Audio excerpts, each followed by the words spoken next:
there? Yeah, Scott, and you said it started on the westbound 10 freeway near the 405? Yes, it did. That's when we initially heard that there was a following. There was a following for a little bit of this vehicle before they went into pursuit mode, which means they had the helicopter overhead. They followed the vehicle. It came back stolen. They knew something about it. And before they tried to pull it over and went to pursuit, where they went lights and sirens behind the vehicle to try and get them to pull over, it was just in tracking mode. And that's when we first heard about it. It didn't go into a full-on pursuit until they got into the Santa Monica area. And then we might have that video once again. We'll show it to you, just give you an idea. Once they decided to try and pull the vehicle over, they went lights and sirens and they got right behind the vehicle. Well, at that point in time, that's where the suspect went into oncoming traffic there in Santa Monica. And we had a incident where he did hit a vehicle, but it was a slow rate of speed. There's the video right there. You get the tail end of it. You can tell. But that was so dangerous, they just said, hey, let's back off. And now we're just, on the north end of Malibu on PCH. There's not much traffic here. And it won't be long, and we'll be up towards Point Magoo. It looks like weather-wise we're going to make it for a little bit. The clouds have lifted, but we are getting, steady rain. I wouldn't call it a hard rain, but it's a steady rain now, and that's certainly making things more treacherous. As they had a dangerous moment and fell back into tracking mode, of course, Scott, that can always go the other direction as well. Right now, this person seems to be driving, somewhat reasonably in that they're not causing great harm to people around them. But if that changes, they know where it is. And this is what I'm talking about, straightening the curves. I mean, he just takes a line, and it doesn't matter if anybody's right next to him or not. It's just going forward. And if he gets more dangerous, again, they can re-engage whenever they want. Yeah, I don't know that they believe that re-engaging is going to make it less dangerous. I think that's kind of what they're looking at as a strategy right now. But you're absolutely right. It looked like he could hold a heading of that vehicle, but then from time to time it swerves, and that's really an indication of drugs or alcohol, something of that nature. If you can't keep the vehicle in a lane, it swerves to the left, it swerves to the right. It's just some incapacity on part of the driver to be able to control the vehicle. We're down to one lane on this stretch of PCH northbound. You see there are 2 lanes southbound. And boy, I tell you, you swerve into oncoming traffic here, a head-on collision with that vehicle, you're probably going to have a fatal. But I don't know that there's that much that police can do at this point in time, except for sit back and watch and hope that no one gets hurt.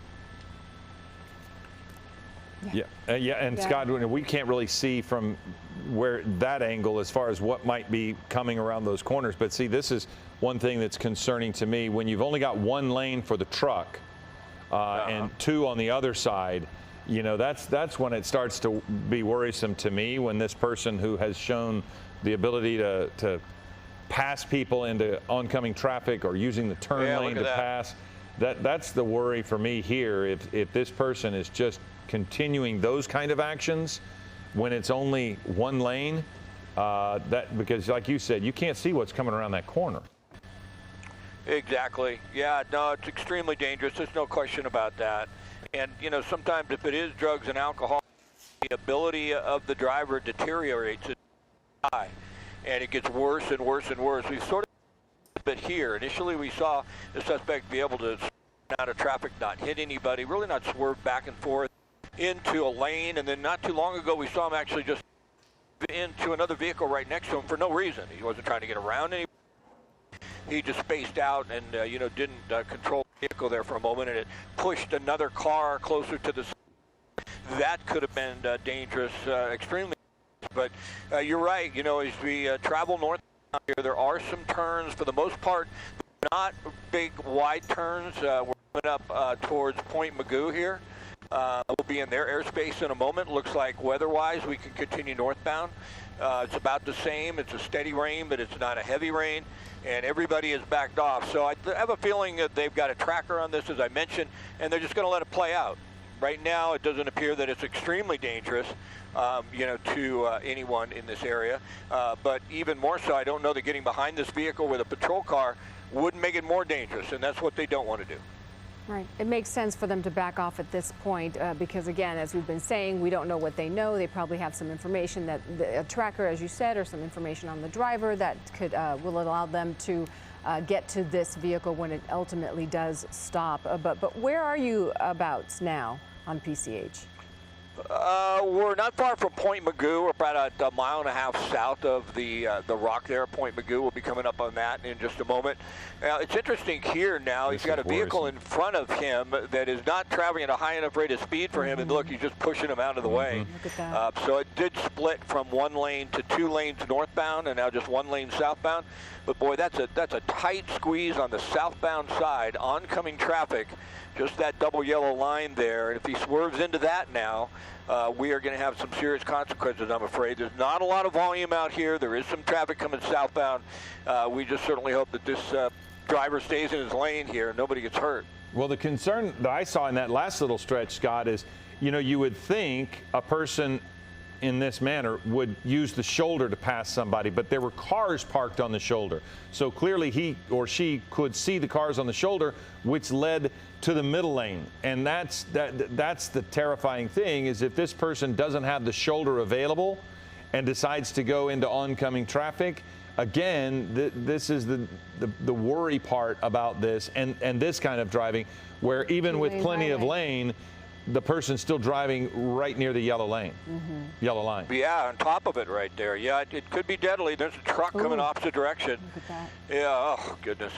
I mean, it takes your breath away. You know, if this individual does do that, we're going to have a fatality more than likely. And, you know, that's just horrible. Innocent people getting killed in a situation like this. I mean, it's certainly a possibility. Unfortunately, you know, we have to talk about that because we've seen it happen so many times in the past. But you're absolutely right. We're rounding Point Magoo here. You'll see that in just a moment. We will be in Ventura County's jurisdiction here pretty soon. You know, it's interesting the way some of these jurisdictions handle these things differently. So if you continue on PCH, you know, we're going to get into an area up here in, you know, the Ventura area into Oxnard, and it'll be a little different situation as far as some of the traffic. It'll be interesting to see if he stays on PCH or actually maybe gets off into some of these residential areas that'll be available to the vehicle, you know, about 5 to 10 miles north of here. Well, I mean, as we, you know, I'm trying to remember what is, it's pretty much this type of road the rest of the way up into Ventura County, right? I mean, it's pretty much going to stay this way, and now he's behind somebody going slower. So this is, again, every time this person has been slowed, that's when the unpredictability takes over. Yeah, well, once you get a little further north on PCH up into the Oxnard area, then the conditions change a little bit. I mean, once you're past Point Magoo's airspace here, we're going to see that in just a moment. See if they'll get us clearance to go through. I think they will. I don't believe they have anything active right now. But for the most part, you're right. For the next 10, 12 miles, it's going to be a roadway just like this. But there is a point in time where it does get into a more congested area when you get up into Oxnard. Yeah, and it looks like he's speeding up to go around some of these cars, because it does look like at times he slows down a little bit. I don't know if you have the mile per hour tracker. Yeah, we can bring up the real-time speed tracker here. But he does speed up to pass some cars, and when you've got a 2-lane highway, that is a precarious situation. I mean, as you mentioned. Yeah, and there's no one behind him, so there's really, it's not like he's trying to get away from anybody. There's not even a helicopter overhead any longer, and there's no way the driver can see us. We didn't see a passenger, we're not visible, and I don't believe anyone else is. So it's not like he knows the helicopter is following him or there are any patrol cars, but still he's pretty impatient, and when he comes up on a vehicle that isn't traveling fast enough for him, he really starts to speed up and make his way around that individual. A lot of cases we've seen earlier, regardless if it was dangerous and into oncoming traffic or on the shoulder. Right now, though, it looks like the separation is being consistent, and it appears, at least for now, he's content to travel at a pretty slow rate of speed. What's the speed, real-time speed tracker tell us? Yeah, 40 miles an hour or so. Well, and that's, as Giovanna mentioned, it does calm you a bit, but see, right here is when he will pass. If he'll stay the distance, but if he's got that left turn lane to go around somebody, that's when he does seem to accelerate. And I think your word was perfect. He gets impatient, and he just wants to get around. So here's another opportunity for him to see that spot and take it. Although going around that corner might be a bit tough. Yeah, and then there's a decline here and heading into Camarillo, right? Give me altitude, if you would. So Scott is trying to make some altitude so he can get a more clear signal. But to your point, Giovanna, yeah, now it's a matter of if the speeds become unmanageable for this person as they're trying to drive, but at least they've got 2 lanes here.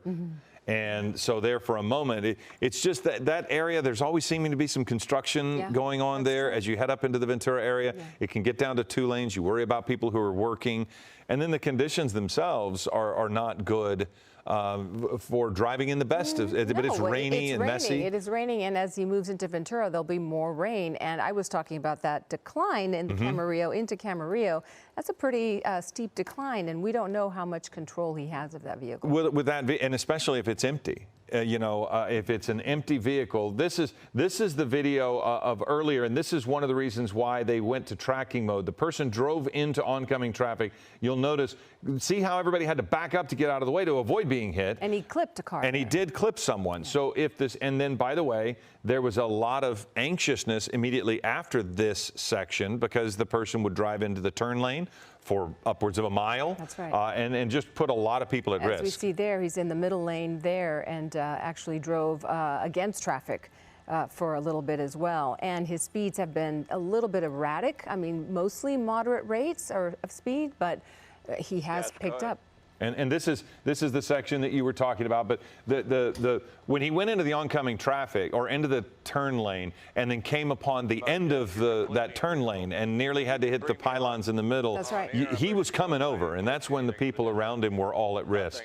But I think Scott Reif is back now as we're in Camarillo with this, and the speeds could pick up on a decline here, Scott. Yeah, the speeds haven't changed too much, and now we're on a stretch of PCH through Camarillo. As I mentioned earlier, we're at Point Mugu Air Base, basically just traveling right over there or through their extended center line. And it'll continue to look just like this for about another 5 to 7 miles, and then PCH sort of changes a little bit as far as the congestion or the area that you travel through. But right now, there's a big center median, so we don't quite have the danger we had when PCH was down to just 3 lanes, 2 southbound and 1 north. Or the opposite. And I think as far as the danger of him hitting oncoming traffic, that has dissipated just a bit. We'll bring up the real-time speed tracker once again. I would imagine the speed limit here is 65.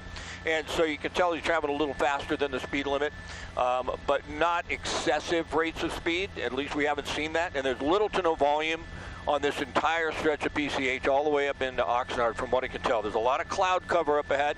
You're going to see us lose the shot, not our signal. We're high enough now. We shouldn't have a problem, but you're going to see these clouds in just a moment that will obscure the vehicle from time to time. But there are a lot of offshoots, there are a lot of streets to get off now, whereas when you're in Malibu, you really couldn't get off on too many streets, or else if you went off the wrong street, you were going to be into a dead end if you didn't get off on something major like Malibu or Canaan. But now there's a lot of offshoots if the suspect decides to get off of PCH. And there's a big center median. There's 2 lanes in both directions, and fortunately, there's not a lot of volume. We're also starting to see the speed in comparison to traffic, because we saw one person easily pass, and then this truck here is going about the same speed. So at 72 miles an hour, he's not, the driver of the box truck is not the fastest vehicle on the road right now. You're in highway traffic. And the question now also as he moves into Ventura is what will Ventura County Sheriffs do, how they will handle this situation? Scott, have you seen any change, or have you seen any helicopter, air travel, any on-the-ground vehicles, or have they pretty much taken the tack that everybody else has to this point? Well, it's interesting. There's no helicopter that I'm aware of overhead. We're in Ventura County now, so it'll be interesting to see how they handle it. There is a patrol car, though, coming up pretty quick, and he's about, I would say, I don't know, a quarter of a mile behind. You look out your window there, Marcel, you'll see him. It's kind of too far for us to open up. We might be able to. It's going to be way off to your left. What's going to happen here in a moment is we're going to have to travel right on top of some clouds, some low-level clouds. So from time to time, we're going to lose the vehicle, but the vehicle will come back in, and that patrol car I was talking about is coming up at a rate of speed in which he's going to intercept the truck. So it will be interesting to see how Ventura County handles this. We can lose altitude now and go through that hole there because of our signal. We'll be fine here.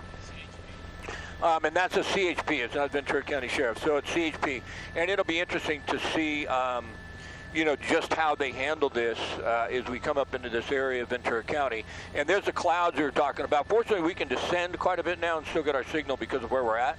At least I hope so, and we're trying, but you get an idea what we're dealing with as far as the weather conditions. It is very wet now. I certainly wouldn't call it a hard rain, but you could tell how slick the conditions are. And now we're coming up into that area where, we're going to start to cross over, and we're going to head up into Oxnard, and then that's that area I talked about where PCH does go through an area where there's a little more congestion. And now there are 4 units behind them, so it looks like they may engage the suspect as we continue north. We're still in Camarillo. Got a ways to go before we're in Oxnard. But they may re-engage. Open up, Marcel. Give me a wide shot. There are 4 vehicles total, patrol cars. And you're going to see one come at the bottom of your screen there. They actually stopped at the intersection, so go back into the truck. They're staying back and not letting the suspect see them. So at this point in time, they really have not re-engaged, but it looks like they're ready to if they decide to. And go ahead, Marcel, and tilt up with the camera. And this will give you an idea of what's up ahead. We talked about this a little bit. There's going to be a little more congestion on PCH as you head up towards the 101 freeway. And so as we head through there, we're going to see some stoplights. We're going to see possibly more pedestrian traffic. And the risk is going to get higher once again now. It'll be interesting to see what the demeanor of the suspect is and just how desperate he is if he comes up on an intersection up ahead where we have a red light. And that looks like that may happen here in just a moment. Okay, Scott, we're going to wrap up coverage of this on the linear portion, ABC7, and return our viewers to regular programming. But we are going to continue this chase on our streaming, ABC7 LA streaming app. So if you'd like to continue to watch this, you can join us on our streaming platform. And right now, we're going to return you to regular schedule of programming, along with Giovanna Lara, Scott Reif, and Philip Palmer. Thank you for this special coverage of this chase that is now into Ventura. Whoa, and we got to do. I'm just going to ask one more time if we want to stay with this for a moment, or if we're going to still break away. We're going to keep with this just for a second, Scott, because now this is becoming traffic good and oncoming traffic around. Right. This is the behavior that was happening earlier, and it's just come right back. So we are going to stay with this now. Yeah. We have officers that have engaged right behind, and the suspect now that has met traffic resistance has taken a much more aggressive measure, Scott. Yeah, this is just senseless because the patrol cars weren't right behind this individual. So whether he sees the patrol cars or not, he's going to drive like that. And that goes into, the thought process of the CHP at this point in time, who's the lead agency, because they are intercepting this vehicle now. And, you think about the strategy. I mean, you never want to second guess them. But when they get right behind this vehicle, I have a feeling this is going to start to drive much faster than he was driving before. And there's a lot of, we're coming up, but we're still in Camarillo. We're about a mile south of the 101 freeway headed northbound on PCH. But the real dicey situation is when the suspect comes up to stop traffic and a red light. So it'll be interesting to see what happens here, see if he gets on the 101, exactly how he continues to proceed. The patrol cars, though, you can open up now, Marcel. I think you'll be able to see them real quick. It'll give you an idea just how far behind they are. Keep going to the left, if you would, to the camera. Just let him come out of the screen for a moment. The patrol car is going to go in right there. So there's 4 of them. You go back to the truck now. There's 4 CHP units behind the truck, and the truck does appear to be accelerating. So there's a good chance he sees them now in the side mirror and is deciding he's going to drive faster. And I think that's really one of the reasons LAPD and LA County Sheriff's deputies decided to back off on this. They didn't want to encourage this individual in that truck, in that heavy truck, to drive even in a more erratic nature. Now, if he stays in the right lane, he's going to get on the 101 freeway traveling southbound. That'll be a turn onto the 101 freeway, and it looks like that is going to be the case. So CHP will more than likely engage on the freeway. I believe they're going to do that now. It'll be interesting to see. But the vehicles on the 101 northbound, we're in Camarillo, pretty much on the border of Camarillo and Oxnard. And looks like he's headed back down towards Los Angeles. If he continues on the 101 south, through Camarillo, and then, of course, Thousand Oaks, Woodland Hills, that area. Yeah. But on the freeway now, and you can see the patrol cars are behind him. Yeah, and he's been at this now an hour, right? Because you said we picked it up at 11:30, but you were watching it. There was law enforcement on his tail before we picked it up. So an hour now. Yeah, but about that, maybe even a little bit, a little bit longer, more than an hour. The speeds here, though, we talked about the weight of that vehicle. We don't know if it's full, but, that's a big truck regardless. The inertia, the speed of the vehicle, if he's involved in an incident at speed, it's not going to be pretty. There's no question about that. Traffic up ahead on the 101 northbound is very light. The rain is sort of dissipated for the moment. It's not as heavy as it was in Malibu. And it looks like on the 101 north, I don't see any. I can see up into the pass on the 101 north. But he's on 101 south, isn't he? Delays. Is he on 101 south? He's 101 south. The 101 freeway southbound. Yeah. He's headed southbound on the 101, headed towards Los Angeles. He was on PCH northbound. Once he got to the 101, he picked up the 101 freeway south. We're right at Beam Camarillo Airport now. We're just coming up on the airport itself. I think I will have to break away from this pursuit probably in the next 10 minutes or so. We're keeping an eye on the fuel. And then I think we have our other helicopter, newscopter, that will take over with the coverage. But right now, I mean, you see the speeds. The speeds aren't really excessive. CHP has backed off. They have 4 units behind him in the right lane, but far enough behind him that I don't think that he actually sees them. I think it's going to be a little more difficult for the suspect to see those patrol cars in the far right lane, quarter mile back, than if they were in the left lane, just with the mirror advantage from his viewpoint. And so at this point in time, we have there the patrol cars. We have a pursuit that doesn't appear to be all that dangerous. It looks like he's able to stay in his lane, push in tight. We haven't seen a lot of that swerving, Philip, that we saw earlier. Maybe a little bit, but not excessive. Still able to stay within the lines in his lane. But boy, it was pretty sketchy there on PCH when he was doing a little swerving, possibly into oncoming traffic. And then, of course, we know how desperate the suspect is to get away when he just would not stop in Santa Monica and went into oncoming traffic, hit another vehicle, but again at a slow rate of speed, and no one was hurt. Yeah. And we certainly hope how this one ends. We cover enough of these things, and it's just so dangerous for the public. I think the strategy is a great one, though, to be honest with you. I think it's much better that they back off and don't get right behind a suspect that they know is desperate to get away. And then have him drive at a more erratic pace, because right now he's basically just driving the speed limit. Right, and you're not wrong about that, but I do wonder about the strategy change and the fact that the CHP showed up for CHP patrol cars. They seemed like they were gaining on him, yep. And then they seem like they've backed off. Yeah, a supervisor may have saw our picture or somebody's picture and saw that if he did see them, he started to drive more erratically, and they backed off. But they're not behind him at all now. I can't see him out my window. So at this point in time, they've got him tracked. They're making radio calls. They're they're getting the other units in the area aware of what's going on, so that if he gets off on one of the surface streets, they can be prepared. Ventura County Sheriff, they're going to be patrolling this area, so they're aware of what's going on as well. And, at some point in time, the suspect's going to have to stop. He's going to run out of gas. And I really believe, like I mentioned earlier, that more than likely there's a tracker on that vehicle. It's just so many delivery trucks have trackers now. It's sort of unusual for one not to. And that could be one of the reasons they're not, they don't have an air unit overhead. Well, Scott, just as a measure of housekeeping, we know that at some point within the next 10 minutes, you're going to have to go refuel. We will continue to follow this, but we also want to let our viewers know that we're in the middle of GMA3, what you need to know, and we're going to stick with this probably another 5 minutes or so. Then we're going to let Scott go. Then we'll resume this on, actually, it'll be even sooner than that. Okay, so Scott has gone. So, Scott, thank you for safe travels to go to Van Nuys and refuel. And now we are with Newscopter, and we'll continue to follow this along with Giovanna Lara. But we'll stay here on ABC7 for another few minutes, and then we'll resume programming here in just a few moments. And if you're wondering what we're following, the pursuit of this Lowe's box truck.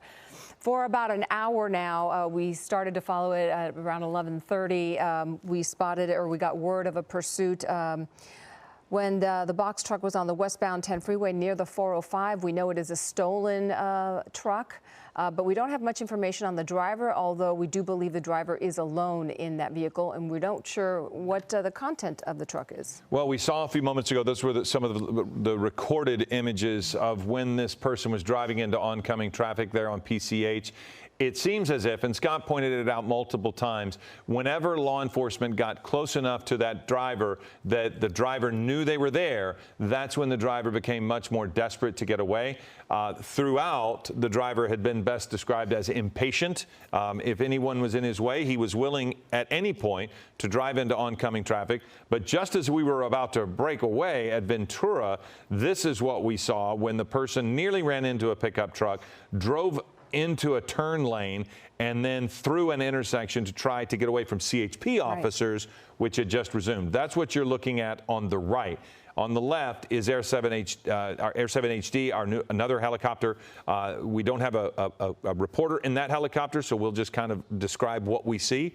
But we've just kind of logistically made a bit of a change as we're about to wrap this up on ABC 7. Yes, and now he is heading on the 101 southbound back towards Los Angeles. But again, we picked it up around the 10 and the 405, and he made his way all the way beyond Camarillo, I believe, turned around and got back on the 101 south. Which is somewhat interesting, and to be on that narrow lane that is PCH and such a dangerous road, and then turning around and going right back where you came from. It's possible that the person wants to get back into familiar territory. If you're trying to get away from police, you're not going to want to just turn around on PCH because you'd have to stop to do that. So maybe this person knows the area well enough that the plan all along was to get on the 101 and get headed back in the other direction, especially if they don't believe they're being followed at this point, because law enforcement is so far behind them. Yeah, well, we never know what the plan is for the driver. It never makes any sense to us watching because we believe, and as it often happens, they are caught. And Scott mentioned the possibility that there's a tracker on this truck, and maybe that is one of the reasons also that law enforcement have chosen to sort of pull back. Also, to your point, he does seem to act up aggressively when they gain up on him, so maybe that's another reason too. But even though the speeds aren't super high, we've seen faster pursuits. The fact that he's in this heavy heavy truck, and it looks like an older truck too, so we don't know the condition of the vehicle.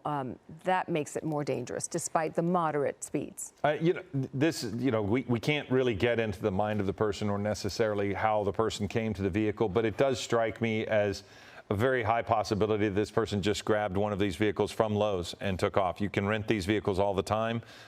They're sitting in the parking lots, and in many cases, the Home Depots and Lowe's are having a lot of theft. So who knows what this is? It also could be somebody's property. They were simply moving, and the person jumped in the vehicle and drove away. We don't know how they got it. We just know it was stolen. Right. We are a few seconds away from wrapping up this on ABC 7. We're going to rejoin GMA 3, What You Need to Know. But if you'd like to continue to watch this pursuit, you can on our streaming platforms. I'm Philip Palmer, along with Giovanna Lara.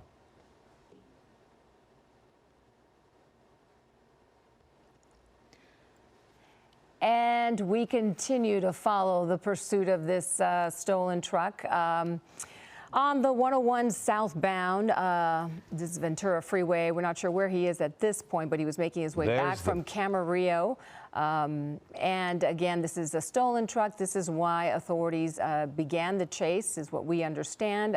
A single driver in the vehicle, as far as we know. This is the best look we've had of this person. Yes. It does look like if it's a male driver. We haven't known at this point because of the direction, but that right there is one of the reasons I also think that sometimes he drives somewhat erratically, is he's looking around in the cab, he's reaching across the way, and I just think sometimes he just keeps a straight line instead of following and staying in lanes, because he's just simply driving without concern for anybody around him. And it's hard to drive these large vehicles. It really is. I mean, you have to have a lot of experience to be able to maneuver them and know where to look and how to see where the other cars are around it. Oh, the blind spots are remarkable. Yeah. Exactly. So he's going about just under 50 miles an hour right now, but we have seen some very aggressive driving from this suspect, driving on the wrong side of the road, clipping a vehicle.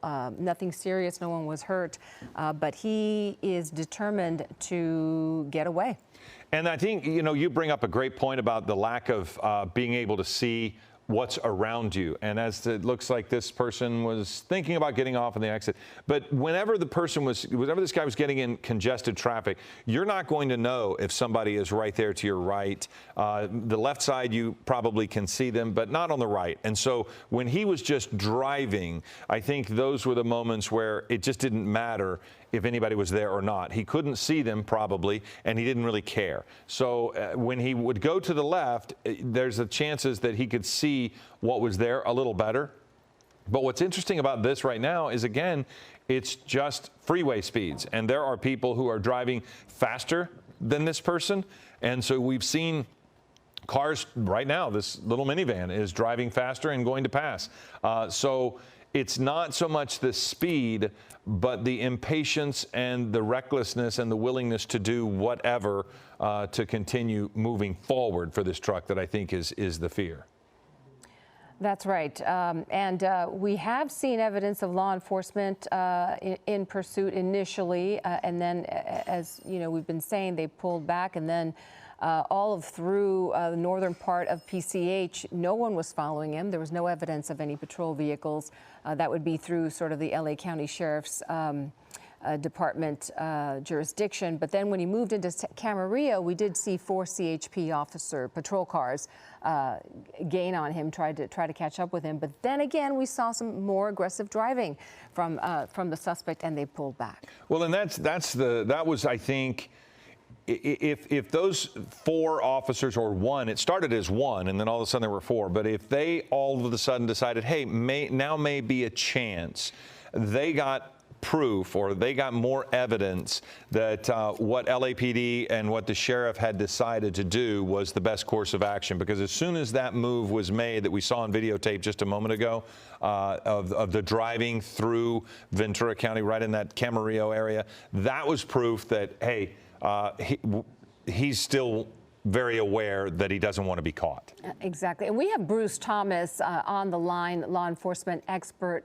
Thank you so much for talking with us. Can you shed some light or some insight on the strategy on the law enforcement side in this case? Yeah, in this case, you're dealing with a vehicle that has substantial weight and size. So some of the typical things you may want to do down the road, like a pit maneuver, are probably out the window. Your best course of action would be a spike strip on this type of vehicle. Well, and even that is somewhat difficult, isn't it, Bruce, because of the rate of speed? I mean, how you can't put officers at risk, and this vehicle is significant in size, and you know you're going to it could flip. You know, without, if you all of a sudden lost air pressure, I mean, there's risk involved in that as well, yeah? That's correct, Philip. Yeah, I mean, ideally the spike strip will deploy what we'll call little pitons inside the tire, which lets the air out very, very slowly. It seems like CHP or Ventura County Sheriffs, it may have a strategy of let's try to slow traffic behind it, create an operational zone area to follow, or maybe do some intervention with this truck. Wow, look at this. Look at this. There's contact with that vehicle. Wow. He ran into another box truck. And what's interesting is he was absolutely looking at the vehicle as he hit him. And now the question is, does that box truck pull over, or does he try to re-engage? And that is the concern there, because now look, the box truck that was hit is still pursuing the suspect vehicle. So, Bruce, how does that change things for CHP? You can't have a road rage incident in addition to a chase. Yeah, that was very interesting that he hit the other box truck. And the box truck may be under the impression of, hey, I'm going to follow this guy, get information to file a police report. Right. So CHP is going to have to intervene and pull that other box truck over. Yeah, because they have no idea. There's no police around. So the second vehicle has no idea that this is a pursuit suspect. And by the way, doesn't know if the person's armed, doesn't know if the person's dangerous, doesn't know if that truck has been stolen. But now look, he's coming up, and we've got to see what he's got planned. Yeah, ideally, if you're in that type of situation, get on the phone, dial 911. They'll give you the proper information and dictate what you should do. And now the box truck is getting off the freeway here Is this the Thousand Oaks exit? But look quickly, this person's coming up on an intersection here, and we don't know how they're going to play this, driving through the intersection, passing on the right, all the while. Now this box truck, see if he tries to take an exit and get over there with him. Because again, I keep going back to the person in this Mr. Tire truck thinks that he's got a hit and run on his hands. Right. And so now look, he might try to stop him. If he gets in front of the suspect vehicle behind, if he tries to slow down, again, creating more danger for the people around. And look at this. Oh my gosh. Wow. Another. This is why you just don't do this, because he is trying to stop him. Absolutely. And now look at this. And where is CHP at this point, Bruce? What is CHP thinking? Look at this. CHP is trying to intervene as quickly as they can, because this Mr. Tire truck is taking positive action, boxing him in, slowing him down. But I keep looking at all of the people on the highway right now, watching this occur, not realizing what's going on. And the Mr. Tire truck, again, he thinks he's trying to stop a hit and run vehicle, but the person could be armed in that vehicle because it was stolen. We don't know how it was stolen. And then for the person in the second box truck to be rear-ended, at that point, even if you thought you were just getting information, you can't re-engage, right, Bruce? I mean, at some point, you have to understand life and property are at risk here. But my question is, what can the CHP do about this? I mean, what can they do? Well, taking Philip's question first. Okay. Obviously, you don't want to intervene and put yourself in a position of risking your life or other people's lives. It's a hit and run. Pull out of the side of the road. He doesn't know CHP is there, but they will engage him and get him involved as far as all the legal paperwork and everything. Let CHP do their job. The other thing, and Giovanna, if you could repeat your question.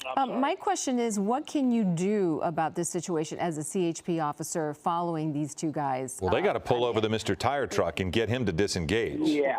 Well, yes. Yeah. To Philip's point is, they've got to get that other truck out of the problem, because they can't do anything legally or lawfully and safely until you get that other truck out of the way. And at this point, that driver is hell-bent on stopping that truck. Well, and the danger to commuters anywhere near these two vehicles at this size, if one of them flips, if one of them is spun out and running into other vehicles, you're potentially causing great harm to other people. Look at this. Oh, my goodness. He is intent on getting that box truck. At some point, CHP's got to catch up to Mr. Tire and pull him over to let him know what's going on, right? Yeah, now he's intervening again, and CHP has got to get there and solve this issue. Well, CHP is following the suspect vehicle. Mr. Tire has now pulled over. We don't know what he's going to do, but I'm sure CHP will be up quickly. So now the suspect vehicle is turning off of the freeway. It looks like that is Windsor or Jans Road, but has definitely pulled off the freeway. I guess he just decided he didn't want to deal with that other box truck anymore. Air 7HD, if we can get them to pull up on that, that's the suspect vehicle there. The other vehicle is on the highway. Yeah, the main point to both of your points is don't get involved. Yes. No, we hear that, and we hope that our listeners and our viewers are hearing that too. Definitely not. You don't want to engage in a road rage situation for sure. And we don't know if the Mr. Tire guy has been on the phone with 911 trying to get, maybe he's trying to get a license plate. Who knows? Well, we saw him try to get this truck to stop. Well, 911 would tell you immediately to pull back. But this is where the Lowe's truck actually ran into Mr. Tire. Mr. Tire and another box truck were simply driving along.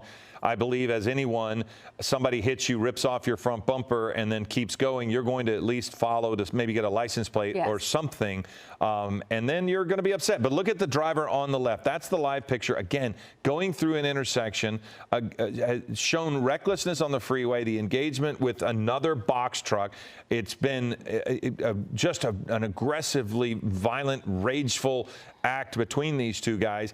And then now you've got this box truck that has left the highway, probably wanting to get away from the other box truck who was just absolutely engaging with him, but continues to try to get away. So, Bill, do we just resume where we were 15 minutes ago, where they pull back and they kind of let this play out again? Or does what happened on the freeway change everything? Well, I think, he seems to be in some sort of residential area, and he's doing, 40, 50 miles an hour.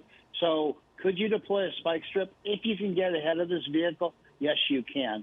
I think the more prudent thing is to be, with the weather also, a little bit of rain in that area, is pull back, go into surveillance mode, have areas flood the area where he is basically going to have the terminus of this pursuit, and then take him into custody through a coordinated response. When we were talking to Scott Reif earlier, he mentioned a lot of these trucks have trackers on them. Can you talk a little bit about that? And if it does have a tracker, does it make sense just to let him continue on and they catch up with him later? Is that possible? Yeah, a lot of these type vehicles have low jack or teletrack type issues, so their dispatch can track them as they finish their route or do their route. That's one way to do it. Another way, too, is you have the helicopter, and it's kind of hard to outrun the helicopter unless weather prevents them from doing that. So even if you were to park the vehicle and then foot bail, they're going to take this person into custody, and they're going to follow this vehicle. Well, as we look at the live shot on the left, the person pulled right out into oncoming traffic. So it's not as if this guy has suddenly begun driving safely. There's still some impatience and aggressiveness that you're seeing right there, passing a truck in the turn lane into what could be oncoming traffic, and now approaching another intersection in that turn lane. We're going to see if this person is going to just go straight. They did. So again, using the turn lane. Why into oncoming traffic there? Doesn't need to. Again, this is such a danger for people who have no idea what's going on, and all of a sudden they're staring at the grill of a box truck. Yeah, this guy is definitely shown a wanton disregard for public safety. And we talk about the speeds in this circumstance. It's not horrible, but it's still 50 roughly miles an hour in areas that are probably 35, and you're driving one of these big trucks and certainly not making a stop there at the red light, just cruising right on by. I'm not positive if this takes this person back in the direction of the freeway. They may want to get back on the freeway after leaving the freeway due to, there it is, going parallel to the freeway. So if you think about it, Giovanna, in that you get off the freeway because of what was going on with the other box truck, but that's where you wanted to be in the first place. Right. So maybe you go through the neighborhoods and now you get back on the freeway. I'm not sure, but it does appear as if maybe that's where the direction that they're going. Yeah, we saw the freeway in the wider image from the helicopter a moment ago, and I think it's right on the other side of this intersection. So we'll see if he's going to head south. If it's the same freeway, there it is. Oh, no, I guess there's no on-ramp there. So. But he turned left in front of all of those vehicles in that intersection. So he probably saw the freeway, but as you mentioned, didn't know that there's not an on-ramp right there. Unless maybe the right turn there will take you. So, yeah. But again, even that simple move was dangerous because he was in a straight lane and turned left in front of vehicles. And now we're looking at the 101 again. Not sure if it's south or north. It is. We're trying to figure that one out. My guess is it's probably going back southbound, just because that was the direction the person was going in the first place, which would mean he might come back up on Mr. Tire again.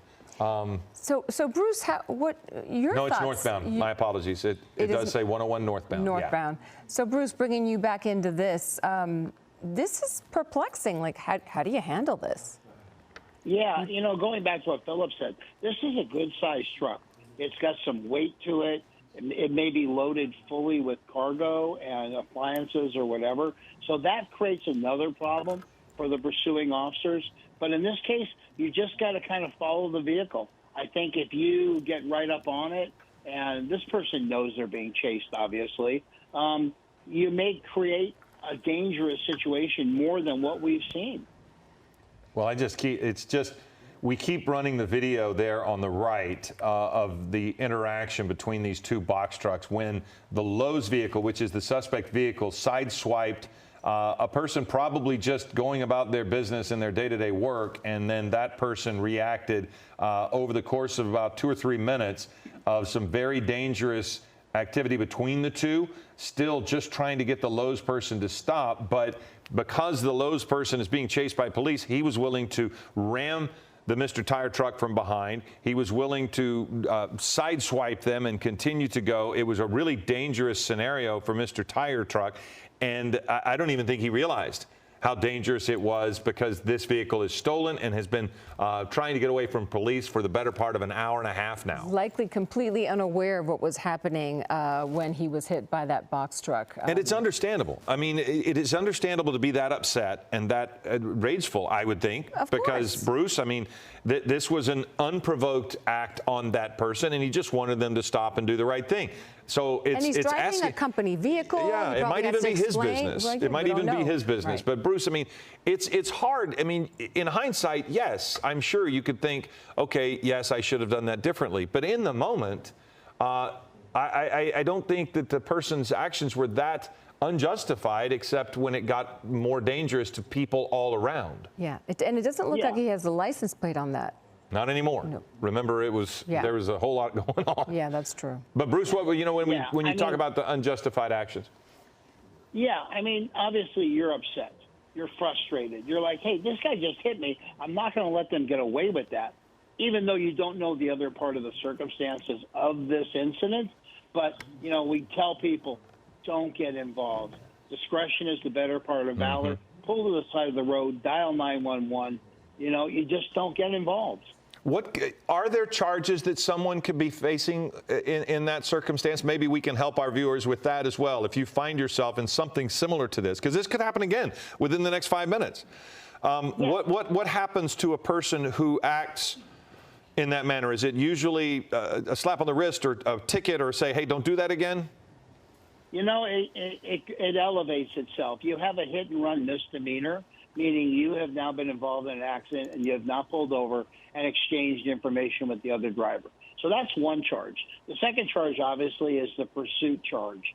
The other charge, too, if that person in that Mr. Tire truck was hurt and or injured. Well, I was talking about the charges that Mr. Tire might face. Not that this suspect faces a litany of charges, but for somebody who had that happen to them, I would think that those actions are reasonable, but you mentioned that you tell people don't do that.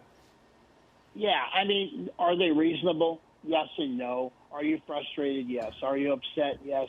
How dare you hit me and then drive away? But I don't think anybody would look to charge him with anything. Okay. Obviously, he'd get a very stern warning from CHP or Ventura County SO. Yeah.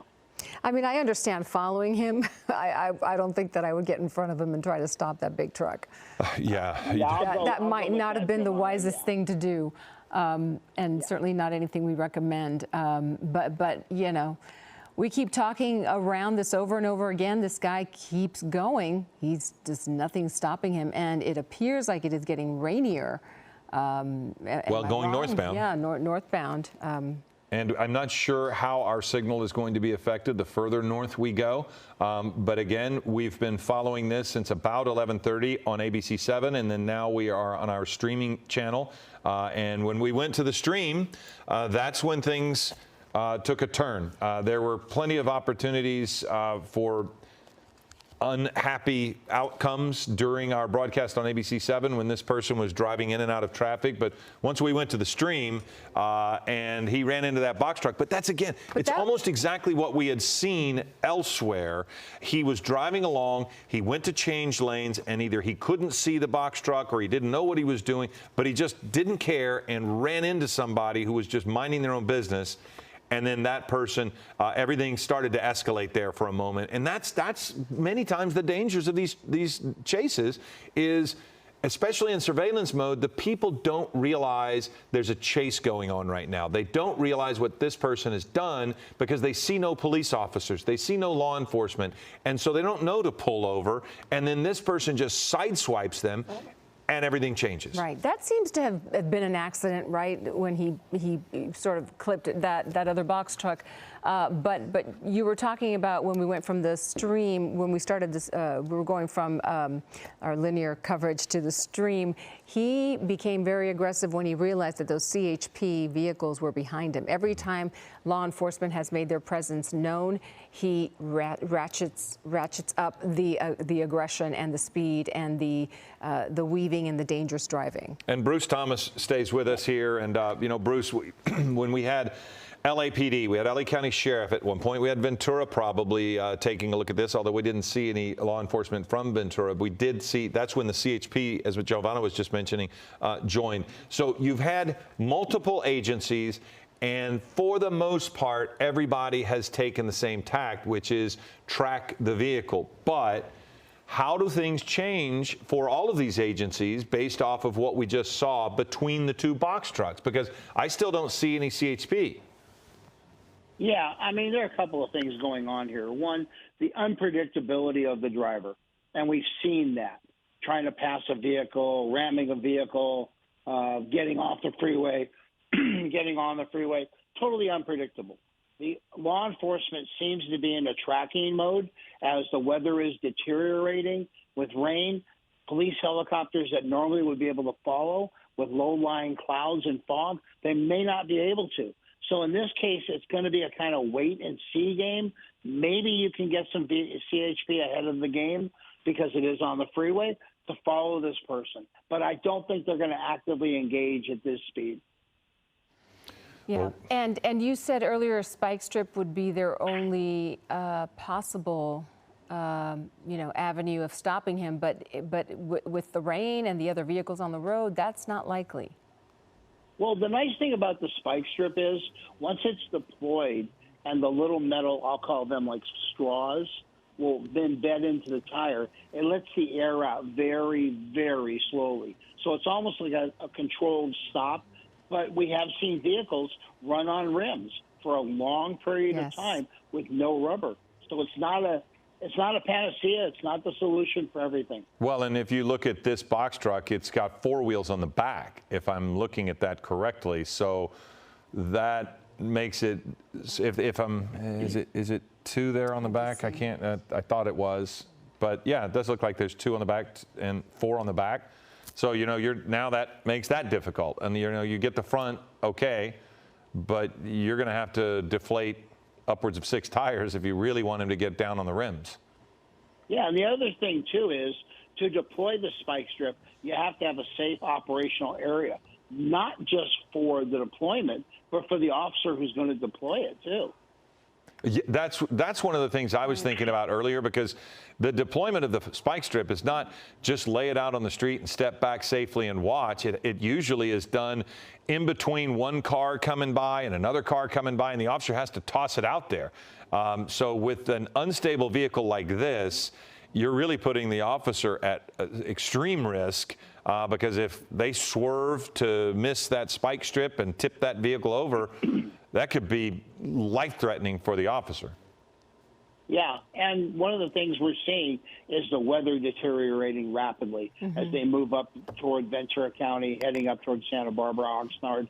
So with the low-lying clouds, law enforcement may just have to give this up and just kind of watch on the on and off ramps as this vehicle goes by. Well, Bruce, here's what we're going to do very quickly. The stream is going to continue with this.